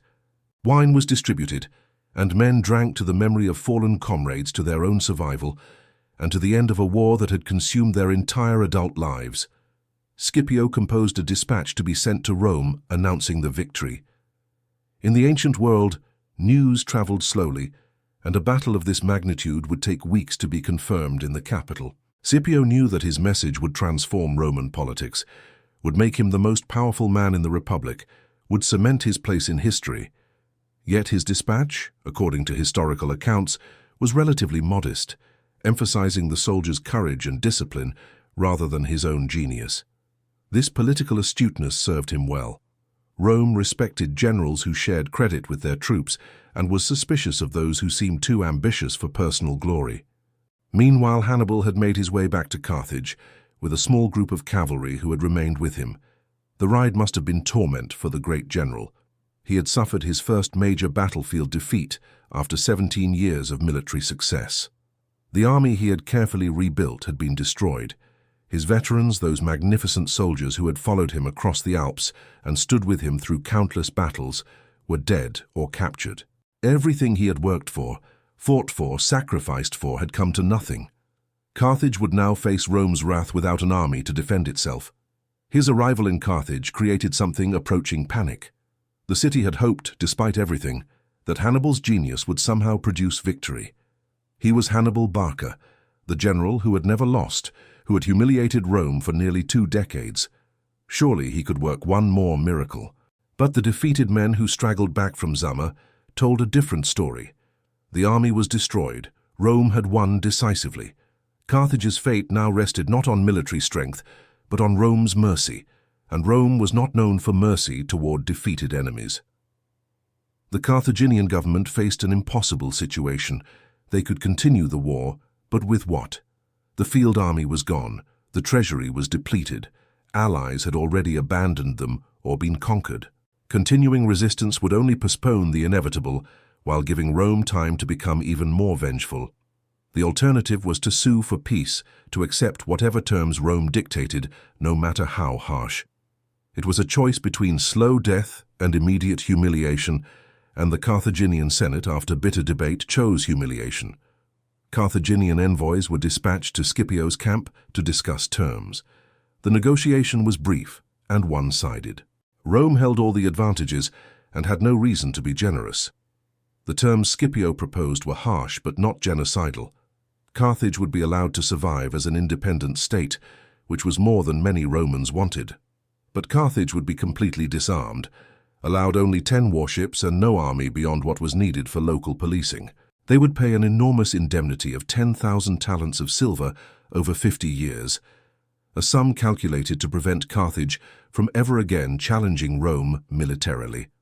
All Carthaginian territories outside Africa would be ceded to Rome. Carthage would become, in effect, a Roman client state, nominally independent but actually subject to Roman oversight. Most devastating from Carthage's perspective was Rome's insistence that Hannibal himself negotiate the peace. This was deliberate humiliation. Rome wanted to see the great general, the man who had terrorized them for 17 years, humbled before them, admitting defeat, signing away his city's independence. For Hannibal, this must have been excruciatingly painful. But he understood that his personal humiliation was necessary to secure the best possible terms for Carthage. He swallowed his pride and rode to meet Scipio once more. The second meeting between Hannibal and Scipio was very different from their first encounter before the battle. Then they had met as equals, two great generals discussing peace between worthy opponents. Now Hannibal came as a supplicant representing a defeated nation. Scipio held all the power and could dictate whatever terms he wished.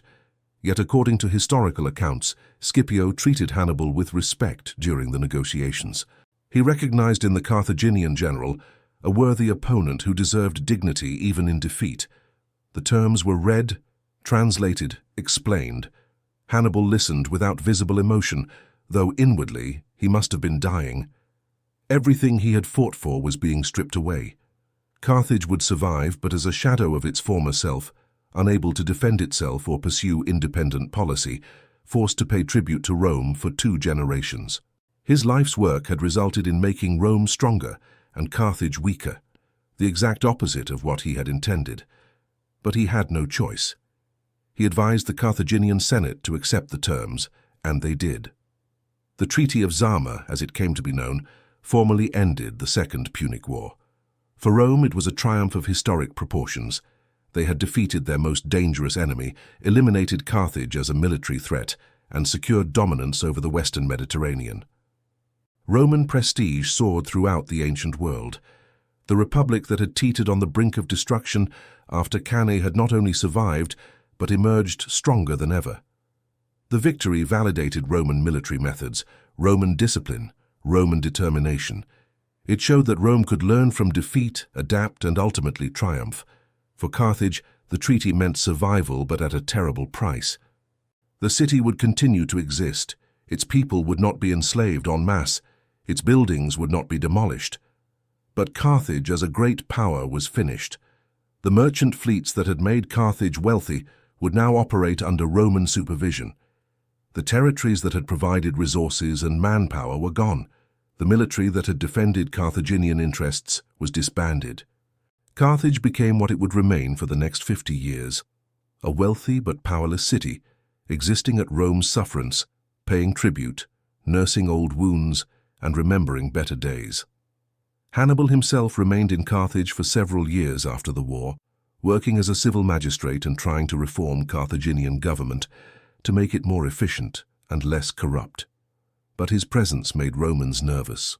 They remembered his genius, feared that he might somehow rebuild Carthaginian military power, and eventually demanded that Carthage surrender him to Roman justice. Rather than submit to the humiliation of a Roman trial and probable execution, Hannibal fled into exile. He would spend the rest of his life as a wandering military advisor to various Eastern kings, always one step ahead of Roman agents, until finally, cornered in Bithynia, with no escape possible, he took poison rather than fall into Roman hands. Scipio returned to Rome as the greatest hero of his generation. He was awarded the cognomen Africanus in honor of his victory, becoming Scipio Africanus. He was granted a magnificent triumph, the highest honor Rome could bestow on a victorious general. For hours, his army marched through Rome's streets while crowds cheered and threw flowers. Captured Carthaginian weapons and standards were paraded before the populace. Carthaginian prisoners walked in chains, visible proof of Rome's victory. It was Scipio's moment of ultimate glory, the pinnacle of his career. Yet even in triumph, he showed the political wisdom that characterized his entire life. He shared credit generously, praised his soldiers effusively, and avoided appearing too ambitious for personal power. The Battle of Zama and its aftermath transformed the ancient Mediterranean world.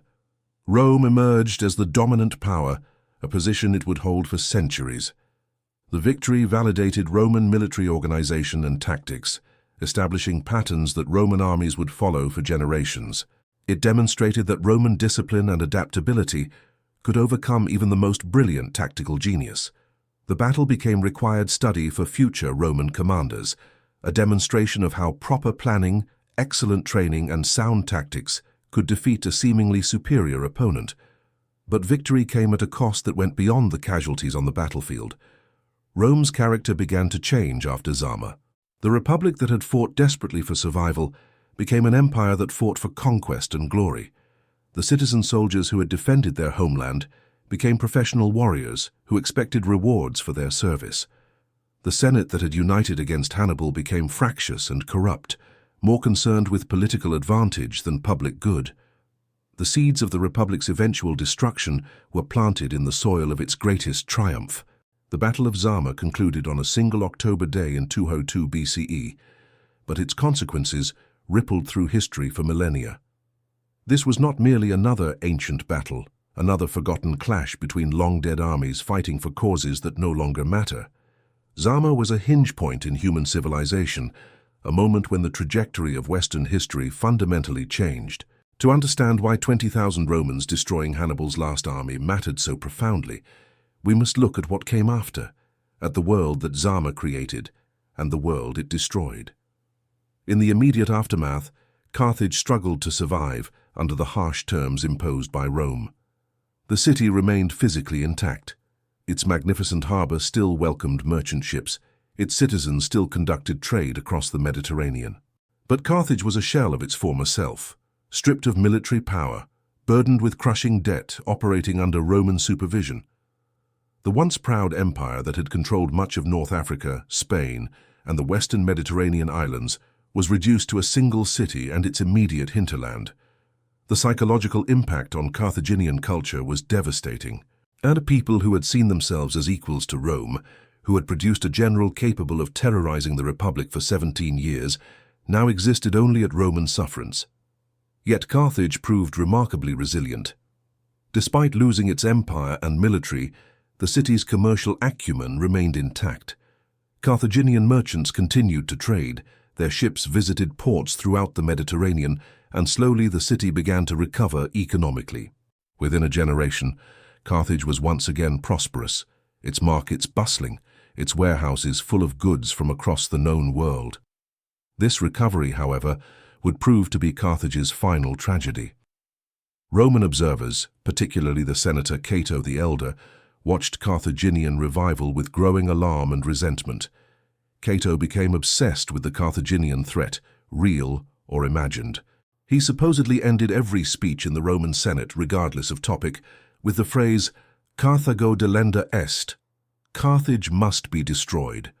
To modern ears, this seems like paranoid overreaction. Carthage had been thoroughly defeated, was forbidden from maintaining an army, posed no military threat to Rome.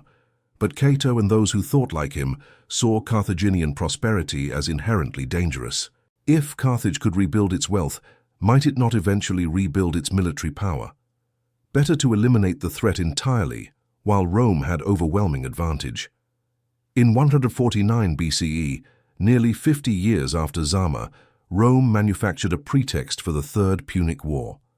The Romans besieged Carthage for 3 years in a brutal campaign that ended with the city's complete destruction in 146 BCE. Roman soldiers systematically demolished every building, killed or enslaved the entire population of roughly 50,000 survivors, and allegedly sowed the ruins with salt to ensure nothing would grow there again. It was genocide, the deliberate annihilation of an entire civilization. The great rival that had challenged Rome for Mediterranean supremacy was erased from existence. Today, only archaeological ruins remain to mark where Carthage once stood. This final destruction of Carthage demonstrated how completely Rome's character had changed in the half-century since Zama. The republic that had fought desperately for survival against Hannibal had become an empire casual about committing genocide against a helpless opponent. Victory at Zama had given Rome security, but that security bred arrogance and a belief that Roman power entitled them to reshape the world as they saw fit. The transformation from defensive republic to aggressive empire was one of Zama's most significant long-term consequences. For Rome itself, the decades following Zama saw explosive expansion. With Carthage neutralized, Rome faced no serious Mediterranean rival. The legions that had defeated Hannibal turned eastward, conquering Greece, Macedonia, and eventually Asia Minor.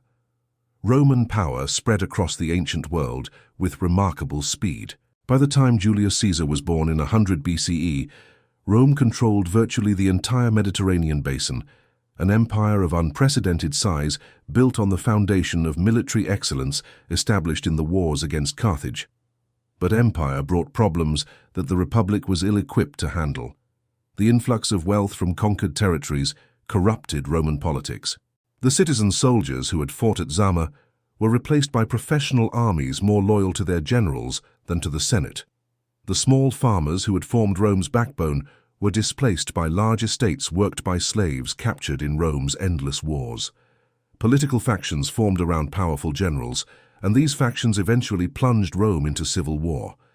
The republic that had defeated Hannibal would not survive the consequences of that victory.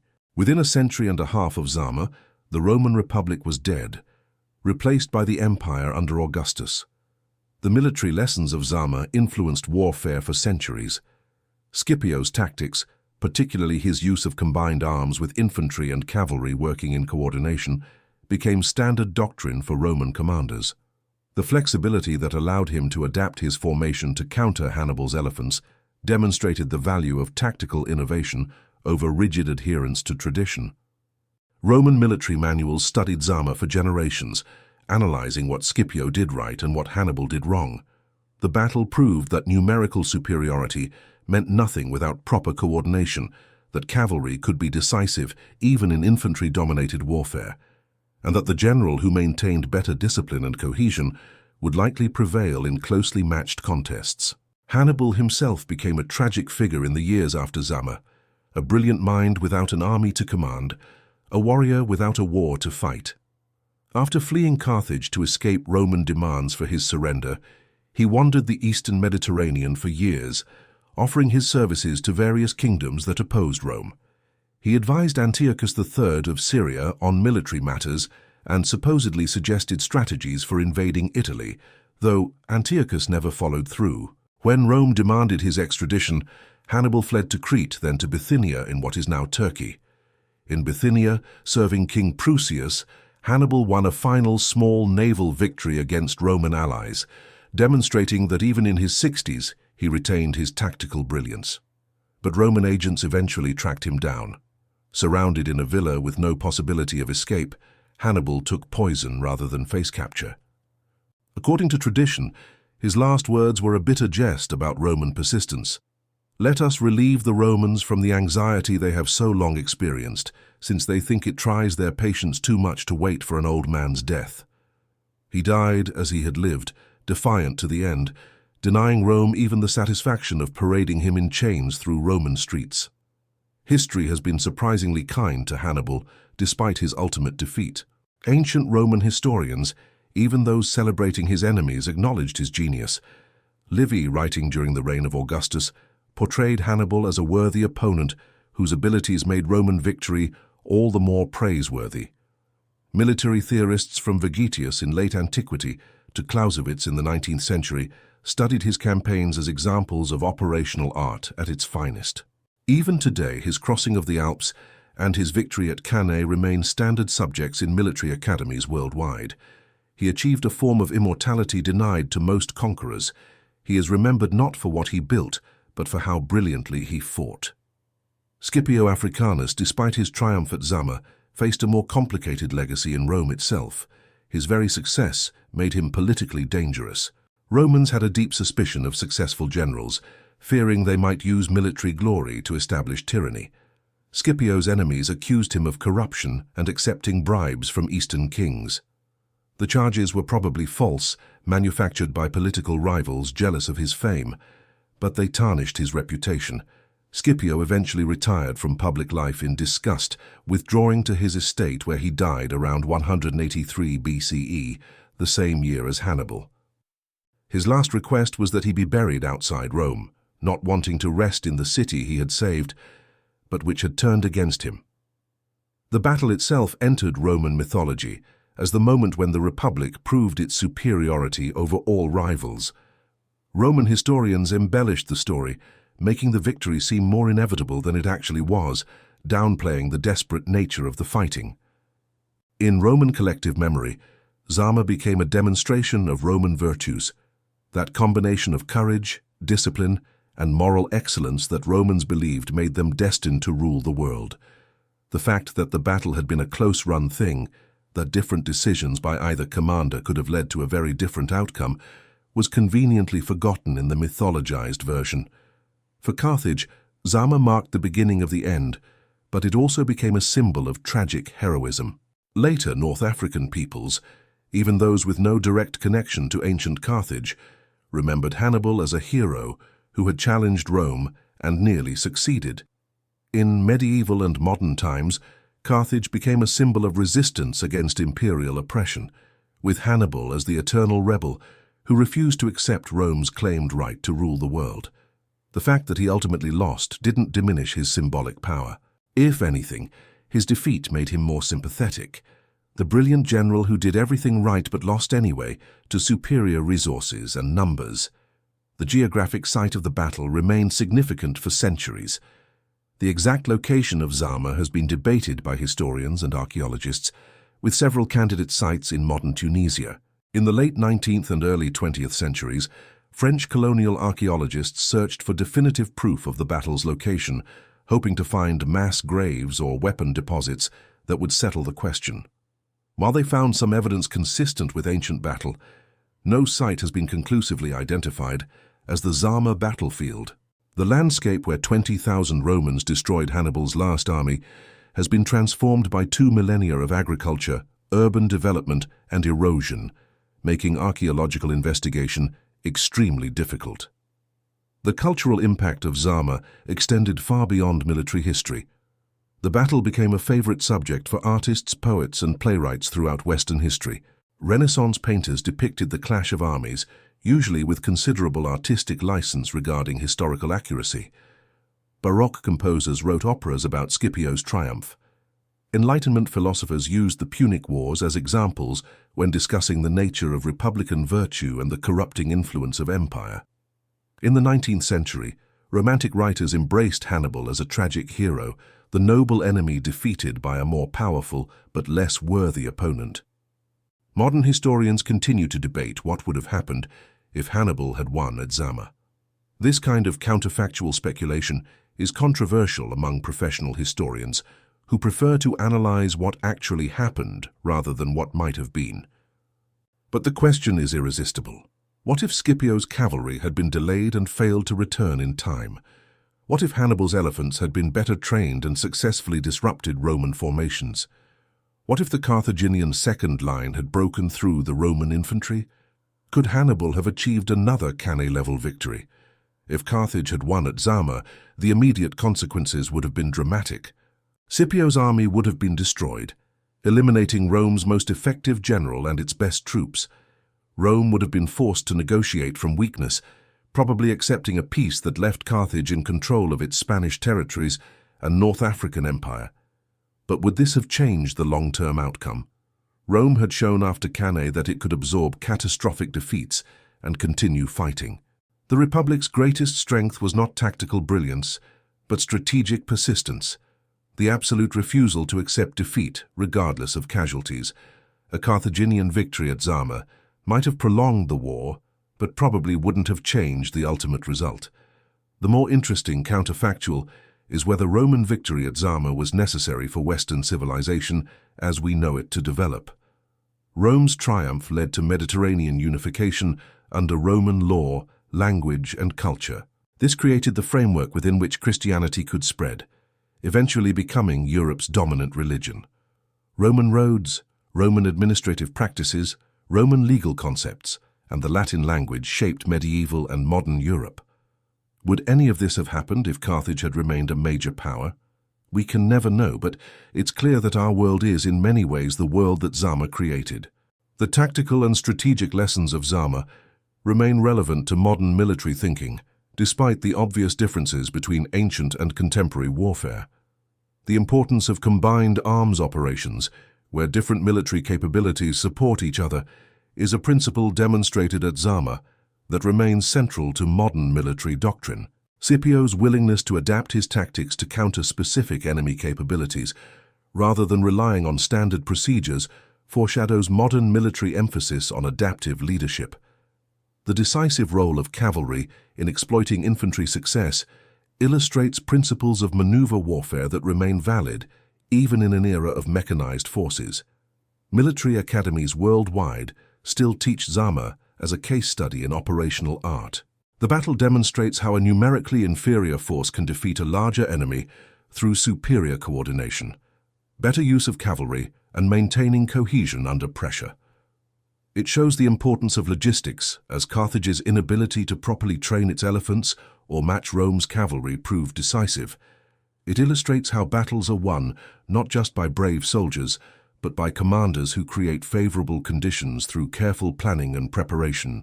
These lessons transcend the specific technologies and tactics of the ancient world. The human dimension of Zama, the experience of the actual soldiers who fought there, is largely lost to history. Ancient historians focused on commanders and tactics, largely ignoring the perspective of common soldiers. We can infer from other sources what the experience might have been like: the fear before combat, the chaos and exhaustion during fighting, the trauma afterward for those who survived. But the individual stories, the names and lives of the men who fought and died on that October day in 202 BCE, are gone forever. They exist now only as statistics, as numbers in ancient texts, their individual humanity erased by time. Yet in a larger sense, those individual soldiers shaped our world as profoundly as the generals who commanded them.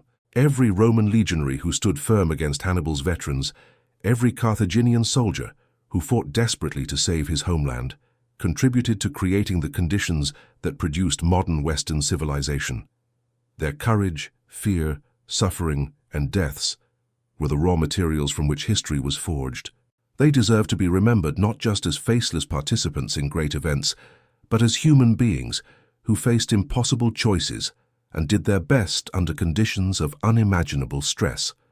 The Battle of Zama stands as one of history's decisive moments, a hinge on which the fate of civilizations turned.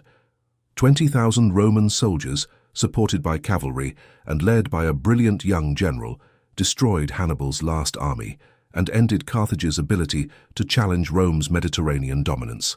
The battle's immediate military consequences were clear.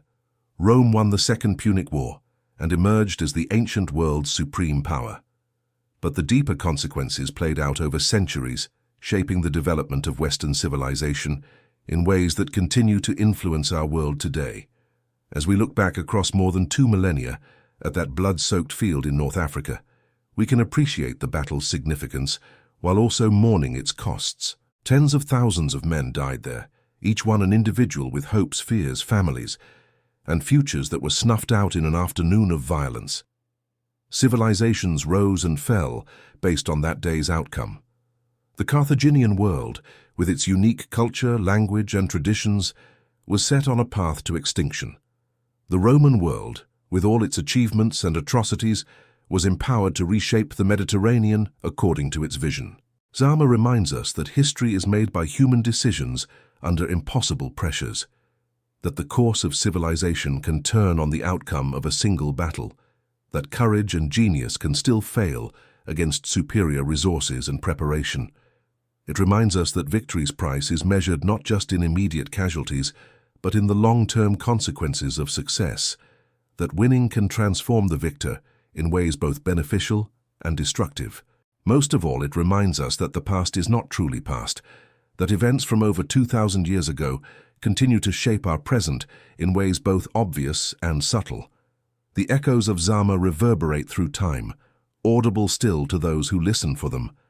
In every struggle between seemingly unequal opponents, in every desperate last stand, in every decisive battle that changes history's course, we can hear distant echoes of that October day when 20,000 Romans destroyed Hannibal's last army and changed the world forever.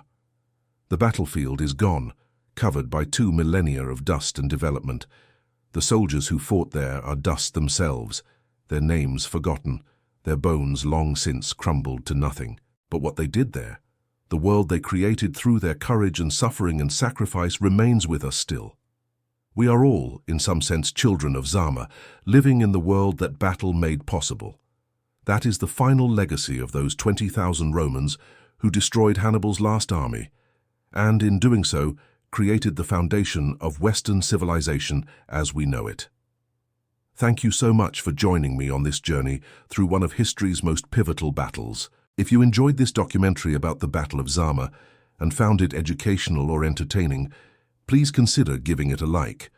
It really helps the channel grow and allows me to create more content like this, exploring the fascinating stories of ancient history. And if you haven't already, please subscribe to the channel and turn on notifications so you never miss future documentaries. I have many more incredible historical stories planned, from ancient battles to the rise and fall of great civilizations, and I would love to have you along for the journey. I'm also curious to know where in the world you're watching this from. Are you listening from North America, Europe, Asia, Africa, South America, or somewhere else entirely? Please leave a comment below letting me know your location. I love hearing from viewers around the globe and learning how people from different parts of the world connect with these ancient stories. Thank you again for watching, and I'll see you in the next documentary.